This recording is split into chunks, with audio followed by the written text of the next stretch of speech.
Idee, die Charaktere, die Handlung, wie ist das entstanden? Well, first I thought about the disease and the effect it would have on people, but then of course I had to decide who these people are, and they all have to have lives of their own before they're afflicted by the disease. So there is, for example, a young woman who, when she's a little girl, she says, when I grow up I'm going to be a doctor. And everybody laughs at her, because in the Middle Ages you had to be a priest to be a doctor, and girls could not be priests. But her name is Caris, and she refuses to accept this.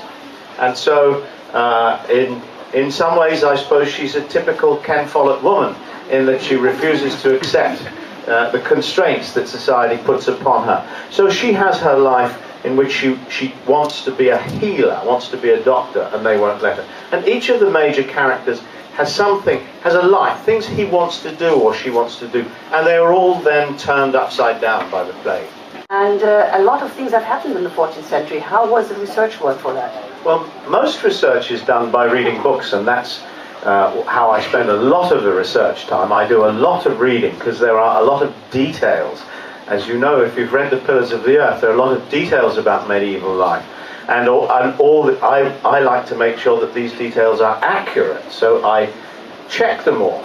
As well as reading, I visit places, and we're lucky living in Europe because we can go and look at medieval buildings, churches and cathedrals and houses, and also bridges. There's a drama in World Without End about building a bridge, so I became very interested in looking at medieval bridges. And finally, I hire historians to help me, and what they do is they read my first draft, and each one makes me a report, long report usually, because in my first draft, despite all the research I've done, there are usually quite a lot of mistakes that I have to put right, and then I discuss with them what I'm going to do to put the mistakes right, and then I do a rewrite. So it's those three things. It's books, visiting places and buildings, and working with historical experts. You have so much research. What do you put into the book, and what can you leave out? So people won't always say, oh my goodness, more research, more details. So isn't it also a question of leaving out a lot of things?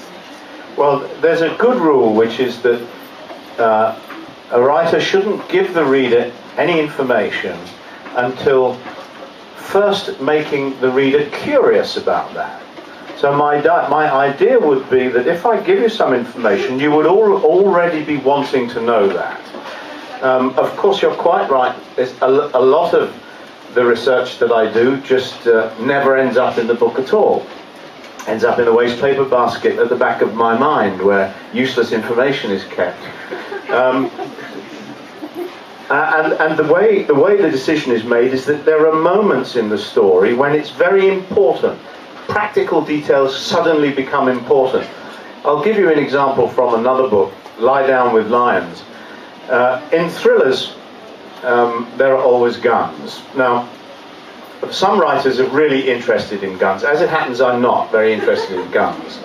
But there can be a moment when the details are important. So in Lie Down with Lions, somebody hands a gun to the hero of the story, whose name is Jane, and says, point this gun at that man and shoot him if he moves. And she says, where's the safety catch?